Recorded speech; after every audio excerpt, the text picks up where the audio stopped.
inséré à l'alinéa, en zone de montagne, il est tenu compte des contraintes géographiques pour appréhender la limite supérieure de la puissance apparente rayonnée. Alors, c'est la situation que l'on retrouve en zone de montagne concernant les radios locales qui ont une fréquence qui leur a été affectée, mais qui ne rayonnent pas suffisamment pour aller jusqu'au fond de la vallée. On leur répond systématiquement que le CSA peut faire des appels d'offres pour une extension de ces fréquences, sauf que le CSA ne les fait pas. Et on se retrouve avec des territoires où sont desservies les grandes stations de ski, par exemple, en radio, et les petits villages alentours n'ont pas de possibilité de réceptionner les radios. Voilà. Madame Dubié, le 448, il est défendu. Oui, merci Madame la Présidente. Donc effectivement, cet amendement concerne l'émission des radios locales de montagne qui diffusent via des émetteurs dont la puissance est majorée afin de surmonter les obstacles inhérents au territoire de montagne. Et donc ces radios font face à des obstacles naturels tels que le relief, ce qui rend plus difficile la diffusion de leurs programmes. Et donc la puissance des émetteurs est un élément déterminant dans la diffusion des programmes radiophoniques et le périmètre et la qualité de la diffusion dépendent entièrement de cette puissance. Et donc, comme ces puissances en zone de montagne sont moins élevées qu'en zone urbaine, alors que les obstacles du relief sont plus importants. Donc, nous, ce que nous souhaitons, c'est que par cette référence aux contraintes géographiques, il soit donné la possibilité au CSA d'accorder des puissances d'émission majorées en faveur des radios de montagne.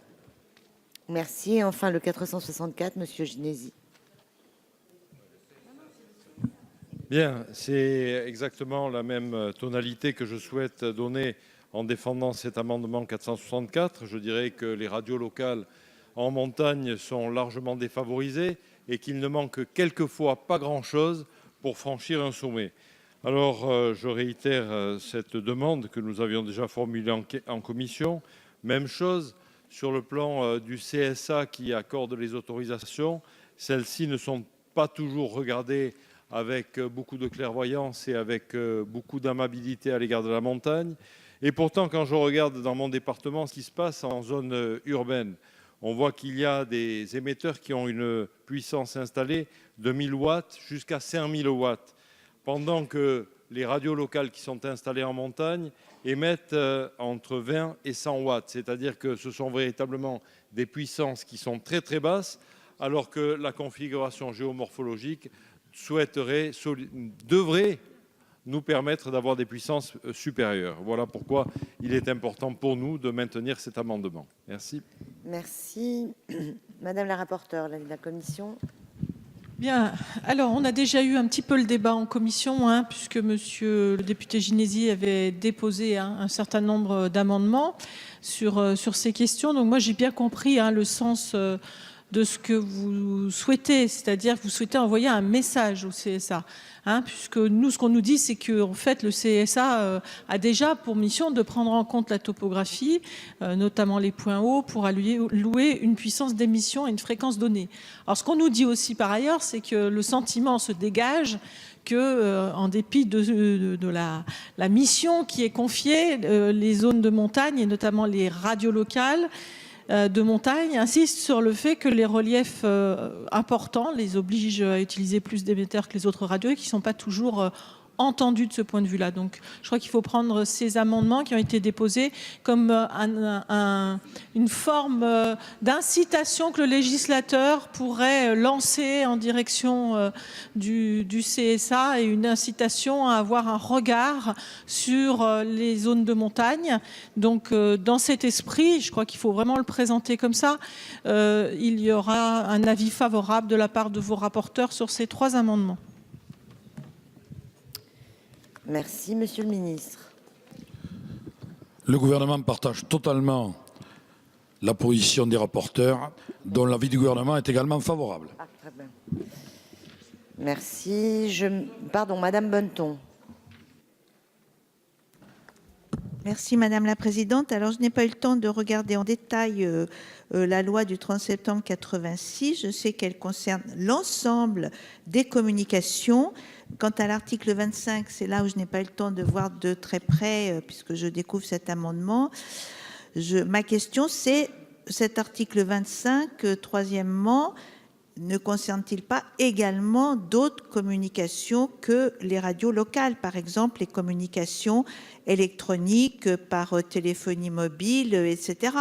Dans ce cas, il serait extrêmement dommageable que la puissance puisse être en quelque sorte sans limite, ou pour la limite supérieure de la puissance possible soit augmentée. Là, ça poserait un vrai problème qui mériterait plus ample réflexion. Je sais pas. Bien, je mets aux voix l'amendement 144 est identique, qui a reçu un avis favorable de la Commission et du gouvernement. Qui est pour? Qui est contre? Il est adopté. Nouvelle série d'identiques. Le 146, Madame Battistel. Oui, Madame la Présidente, cet amendement est un peu dans le même genre. Il vise à permettre aux radios locales de bénéficier de fréquences temporaires.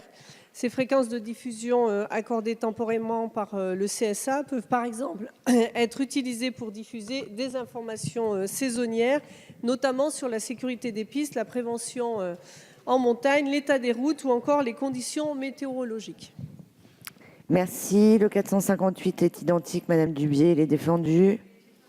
Le 466, Monsieur Ginesi, identique, il est défendu. C'est identique, mais je voudrais dire que je veux remercier là-dessus les rapporteurs et Monsieur le Ministre de cet avis favorable. Pour nos radios locales, c'est véritablement important que de les soutenir. Et l'ANEM, là-dessus, a été en pointe. Son président, Laurent Wauquiez, Marcel Sadier, tout le monde s'est mis sur cette affaire-là.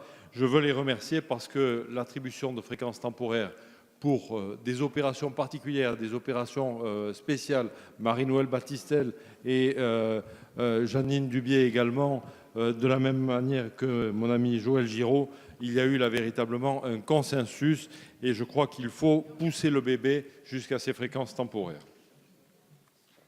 Madame la rapporteure, l'avis de la Commission.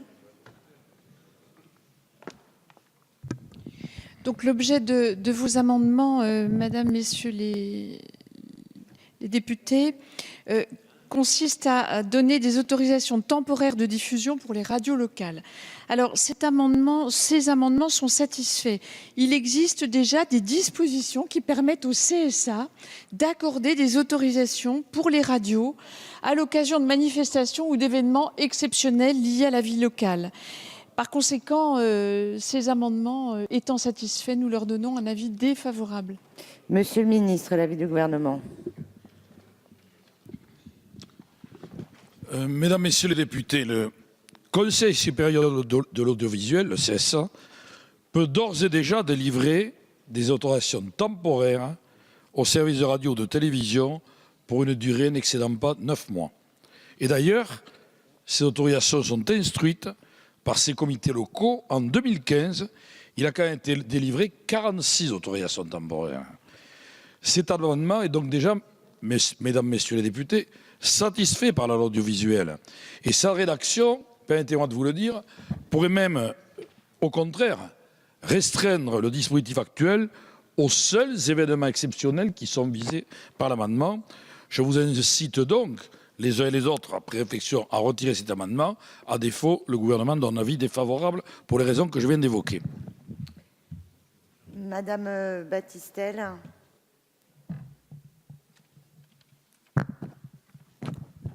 J'entends bien, Monsieur le Ministre, que vous évoquez un problème restrictif sur cet amendement, mais pour autant, Madame la rapporteure, vous avez dit notre amendement est satisfait parce que le CSA peut déjà, sauf que a priori, j'ai pas l'impression que le CSA fait. Donc c'est pour cela que nous alertons encore une fois avec nos collègues de façon à ce que on puisse avoir une action collective de contraindre, entre guillemets, on ne peut pas contraindre le CSA, mais en tout cas de le solliciter très fortement pour qu'il règle ces difficultés qu'il peut régler, mais qu'il ne règle pas forcément, en tout cas pas toujours. Donc vous maintenez, hein, Madame Battistel. Madame la rapporteure. Alors, votre amendement reste sur le peu. On est bien d'accord. Sur le peu, on est d'accord. Il en a la possibilité. Et ça, c'est déjà le cas. À ce moment-là, il faut, si vous voulez. Bah, oui, c'est pour ça que nous disons qu'il est satisfait, puisque c'est la possibilité. Elle existe aujourd'hui. Alors, s'il faut mettre doigt, c'est un autre débat.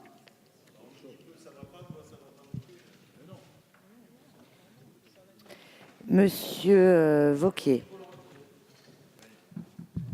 Moi, d'abord, j'ai une question. Le CSA, on a fait combien? Merci, monsieur le ministre. Et en zone de montagne? Bah. On nous dit peu, ça va pas, doigt, ça va pas non plus. C'est le nombre d'autorités qui interviennent dans notre domaine et auxquelles on donne la possibilité peut-être un jour de faire un geste dans le secteur de la montagne. Tout ce qui nous permet de renforcer va dans le bon sens. C'est aussi simple que ça.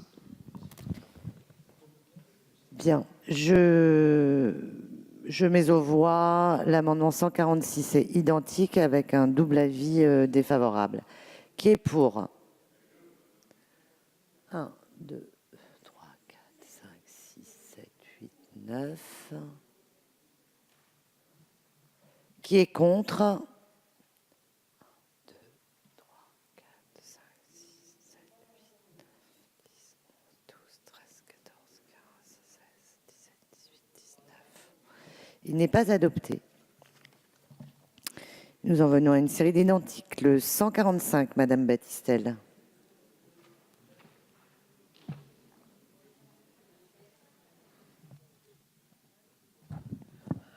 Oui, c'est du même ordre également. Il est défendu. Le 450, Madame Dubié. Défendu. Et le 465, Monsieur Ginési. Madame la rapporteure, l'avis de la commission.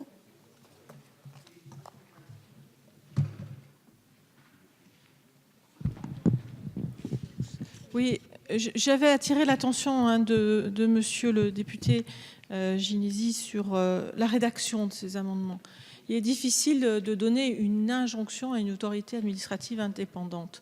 Autant nous avons donné un avis favorable la première série d'amendements qui a été déposée par les rapporteurs, par les députés, pardon, parce que il n'y a pas de formule qui vise à donner une injonction au CSA.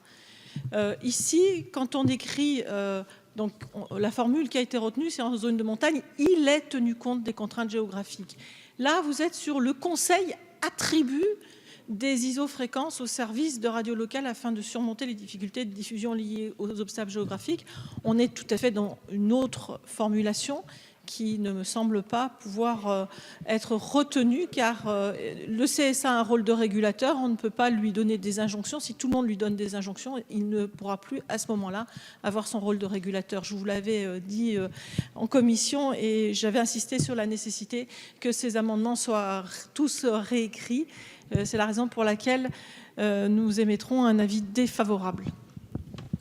Monsieur le ministre.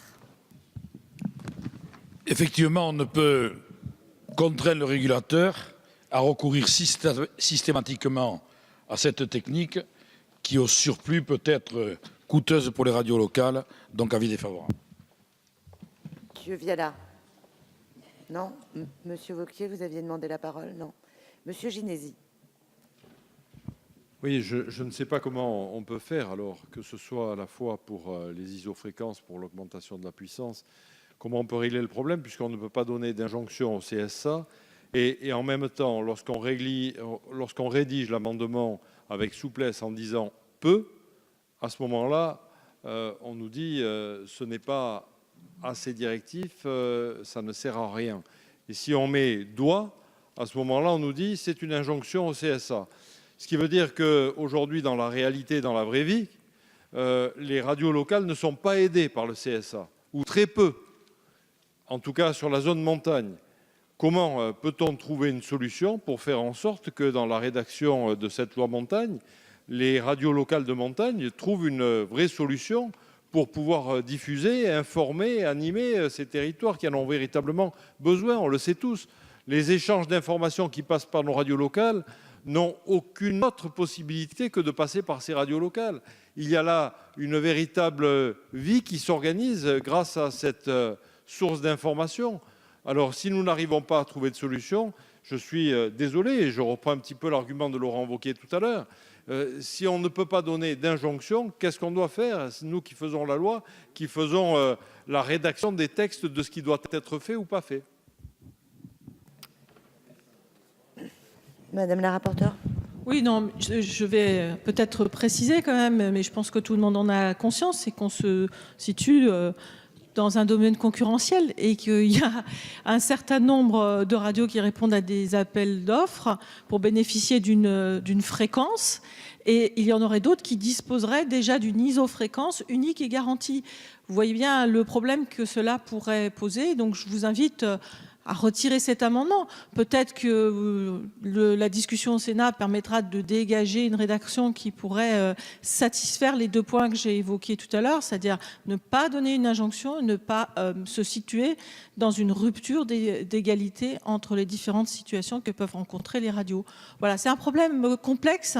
Hein, alors peut-être qu'on me dira qu'on y touche avec des pincettes, mais oui, parce qu'on a quand même aussi, je crois, en tant que député de la nation, même si nous avons bien compris que depuis 2 jours nous parlons de nos territoires qui nous sont chers, à vérifier que nous ne nous situons pas dans des ruptures d'égalité. Monsieur Wauquiez. Oui, moi je voudrais juste, et vraiment avec beaucoup de respect pour l'expression des rapporteurs, mais inciter chacun à prendre un tout petit peu de recul par rapport à nos débats. Vous vous rendez compte à quel point, dans le rapport entre la représentation nationale et les autorités qui sont extérieures, on a démissionné, à quel point les autorités administratives indépendantes ont pris le pas sur la représentation nationale et la légitimité démocratique, à quel point toutes les structures juridiques dictent maintenant leur tempo à la volonté politique. Et je crois que sur ce sujet-là, c'est vraiment un thème qui peut nous rejoindre et sur lequel on a intérêt à réfléchir. Regardez le nombre d'amendements dans lesquels on n'en est même plus à se demander si c'est bien fondé ou non. On se demande est-ce qu'on ne va pas perturber le CSA, l'ARCEP, le Conseil d'État, le Conseil constitutionnel. Et vraiment, c'est une réflexion globale sur ce que sont les équilibres de nos institutions démocratiques en France. Monsieur Giraud. Merci Madame la Présidente. Non, je voulais simplement vous dire que finalement, pour les montagnes transfrontalières, tout cela n'est pas un problème puisque nous n'écoutons absolument pas les radios locales du côté français, puisque les radios locales côté italien diffusent sans aucun problème sur le territoire d'à côté, et ça nous les entendons très bien puisqu'ils ont une puissance suffisante pour pouvoir émettre. Je m'en fous, je suis bilingue. De la même façon d'ailleurs, pour revenir sur le débat tout à l'heure sur la mutualisation des pylônes, il n'y a pas de problème puisque quand on n'a pas le 3G français ou le 2G ou même Edge ou rien du tout, on a le 3G ou le 4G italien. Donc finalement, la solution vient sans doute de l'autre côté des frontières pour résoudre les problèmes français. Mais alors soyons sérieux, au bout d'un moment, il faut peut-être qu'on arrive à les résoudre chez nous aussi de temps en temps, sauf à se faire adhérer à un pays voisin et à se faire annexer. Monsieur Vialard. Moi, je voudrais dire aussi que finalement, la discussion que nous avons confine à essayer de maintenir une égalité entre les territoires de montagne et les autres territoires au motif qu'on ne veut pas rompre cette égalité, alors que ce qu'on essaie de corriger, c'est justement une inégalité, puisqu'à l'heure actuelle, ces territoires sont partout moins bien desservis et qu'on refuse d'aller vers quelque chose qui permette de rétablir cette égalité. Donc sur le fond, moi je reste très amer quant aux amendements qui ont été rejetés sur la téléphonie mobile, et évidemment sur ces questions de radio locale, on est en train de commettre la même erreur, et effectivement ce qui se passe, c'est que seules les zones frontalières bénéficient de souplesse que les autres pays ont eu la sagesse d'accorder, alors que nous refusons aujourd'hui à la fois la souplesse par rapport à des normes et aussi les injonctions par rapport à des opérateurs qui manifestement ne font pas ce qu'ils devraient faire pour garantir l'égalité de tous nos citoyens sur le territoire national. Je mets aux voix le 145 est identique, qui a reçu un avis défavorable de la Commission et du Gouvernement. Qui est pour? Alors, 1, 2, 3, 4, 5, 6, 7, 8. Qui est contre?